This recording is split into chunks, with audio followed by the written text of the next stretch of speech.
Is this knife made for the hero in you? Stick around and I'll let you know.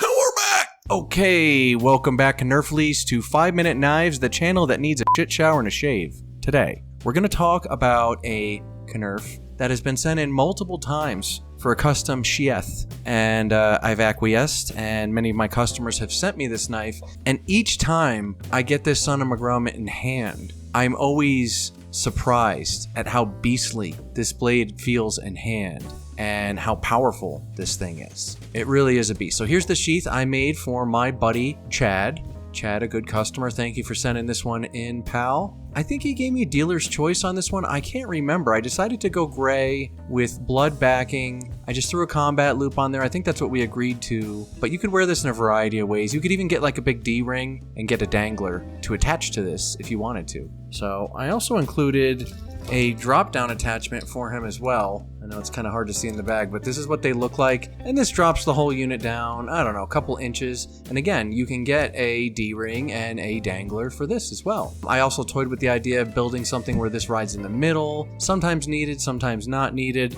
This knife is pretty wide, so I'll experiment either way with that. But there you go, Chad. Thanks for sending this one in. Let's take a look at the knife itself. Whoa.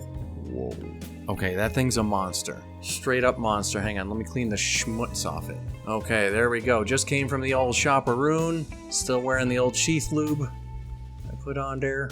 Here's the Tops Silent Hero. And while we're on the subject of Tops, shout out to Leo Espinosers, who's been liking my stuff on the TikTokers, at 5Men Knives. Growing pretty quick over there, actually, unlike YouTube, where I grow at the speed of smell. But let's take a walk around this blade. Now, I don't have any specs in front of me, but it's top, so I'm assuming 1095. Correct me when I say something wrong, okay? We got a gray Cerakote blade. It says silent but deadly right here, okay? It says Anton Africa for some reason. I don't get it, you tell me why. Tops, some numbers, made in America.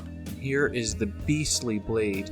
Jeez, man. It really doesn't get more intimidating than that. Look at that high saber grind. Jeez. I mean, basically a flat. Very thin behind the edge, too. Monster knife. I want to say 6-inch blade. There's a really nice finger choil here. You have jimping on this spot here, which tends to line up pretty good. As a matter of fact, with my finger in the choil here, my thumb lands just in front of the jimping on the flat of the blade. Looks to be 3/16. And I actually don't mind that at all. There's a look at the Thurnib ramp. I really like how the milling goes across on the handle here. That's kind of cool. Red liner, I love it. This tread's called the Rocky Mountain tread. It means this. And if you take a look at the handle shape here, there's a better way to see it. It's got this kind of like, you know, really aesthetic curve to it. You got a smaller lanyard hole here, which could be attached to the finger guard, which is what this is. Would this create a hotspot? Not too bad. Most of the time when the handle terminates like so, you get a hot spot right there. But I'm saying not so much with this one. Actually feels very comfortable. And the ergonomics are great. This would be great for large hands. The only thing that some people complain about is it's a little thin in this dimension here. And fairly flat in this dimension here. But it feels really good in my medium-large mitts. I really like this swell right here. That feels great. And I believe you can get some other grips on this. Something like this would be a very powerful grip with that Rocky Mountain tread. You do have command of this, but I would hold it like so. Pretty much indefinitely for almost everything. Now, if I want to choke up, I'm going to choke up my whole hand. And now I have this. It's a little wide for choking up. I don't think this knife really needed the finger choil, but it would have just been so beastly to continue on down to here. I think they needed to do something design-wise. It's a tall blade, you know, in this dimension. Very tall, very cool. Drop point, really nice tip on this son of a grum. Very frightening blade with a high pucker factor. I want to say it's a 6-inch blade, something like that. Correct me if I'm wrong. Let's go ahead and see how fat she is according to AliExpress. Okay, 12.1. And here's the sheath that it came with. As you can see, it's a nice leather sheath. Looks sharp. But it has the same flaw we see in almost every leather sheath that comes through my shop. This strap is just stupidly placed. You have to hold it out of the way while you sheath the knife, and then you can button it. Now that part's okay on this one, actually a little bit better than some of the Bark River knives that we've looked at in the last few weeks, right? But watch what happens when you're in a hurry. Oh poop, there's a bear. Who gets the sharp end? The strap. And once this strap goes, there goes all your retention. You guys now see why I'm getting so many of these suckers for custom sheaths. Here's the retention. Now, because of all like the squiggity squaggities, jimping, weird lines, you know, I had to make some blocking for this part here. The sheath's a little bit on the gritty side as far as draw and resheathing. It's Kydex, there's not a lot of give to it, but here's the retention. Boom.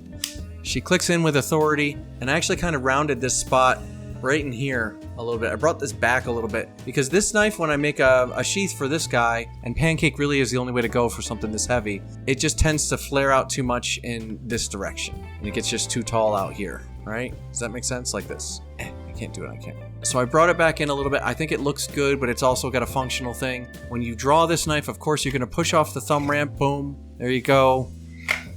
And there you go. So if you guys are interested in getting a sheath, hit me up at dragonscalejoe@gmail.com. And I believe at this point my website, 5minuteknives.com, should be up and running, for which I can make sheaths for about 5 or 6 knives that I have in stock. I'm going to start stockpiling those. But more importantly, I can flip knives and hopefully compete for pricing against some of your larger retailers. So check that all the time. I'm going to have a ready to ship tab up there if I don't already. So you'll see what I've already made and you can just buy and it just goes. Other than that, there should be an order form for your custom sheaths and so on, you know. And we can keep continuing on the way we're going for now, but I want to integrate that website more and more. Also, thank you to everybody that signed up on Subscribestar. That goes to my friend Mallory, who helps us with all our shipping needs. So if you sign up for $1 minimum on Subscribestar, you get 15% off all your sheath orders, and you make Miss Mallory very happy. So thank you to the guys that are, you know, helping to tip her for all her hard work, which she basically just did because she's a good friend. You know, I moved down here to the Springs, and I rented out Mal's garage to make sheaths in, and she just helps me with shipping, and it's freaking awesome. And especially international shipping can be a little tricky, so she's essential in getting that right. But anyway, here's my sheath. Again, size comparison. Before we run out on you, there's the Silent Hero. We're going to compare this to the Dylan's Knives Eclipse, which you guys know I freaking love this knife. Link below. And the Silent Hero just makes the Eclipse look tiny. And the Eclipse is actually a smaller knife than you would expect, by the way. It's a 5-inch blade, but you think with that harpoon it makes it all tall. It really doesn't. This actually feels very sleek in hand. I really love this knife for its speed. But look at that. Silent Hero just dwarfs this knife. And again, just a wide, beastly, nasty, heavy combat chopper. Probably what you want on you when you're getting walked down by an angry lion, I would assume. Look at this thing. Whoa. So bring this on your next safari, I guess. Anyway, is the, oh, and I forget how much this thing runs. I'll go ahead and put it on the screen right now after I look it up. But knowing tops, we're probably in the 200 ballpark. Anyway, I just thought I'd show this one. You guys would get a kick out of it. Let me know what you think of the gray and blood sheath. I think it looks freaking awesome.